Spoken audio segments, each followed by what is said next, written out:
Saudi अरब में ग़ज़वा-ए बदर के तारीखी पस मंज़र को जानने के लिए मकतबा दारुल इस्लाम की जानिब से ऑनलाइन कॉन्फ्रेंस मुनक्किद हुई, जिसमें मर्द व ख़वातीन ने शिरकत की। सऊदी दारुल हुकूमत रियाज़ में मकतबा दारुल इस्लाम की जानिब से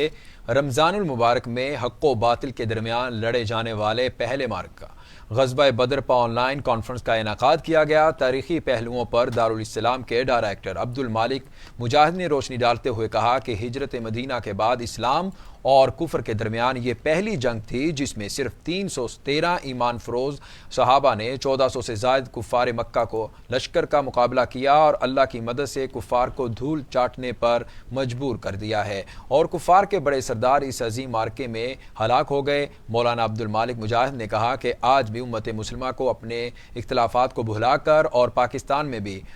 फ़क़ी मसाइल को नज़रअंदाज करते हुए इस्लाम को मजबूत बनाना चाहिए और लोगों में इस्लामी तालीमात को राइज किया जाए ताकि हमारा मुआशरा बुराइयों से पाक हो जाए। ऑनलाइन कॉन्फ्रेंस से फैसल अलवी और दीगर ने भी इजहार ख्याल किया।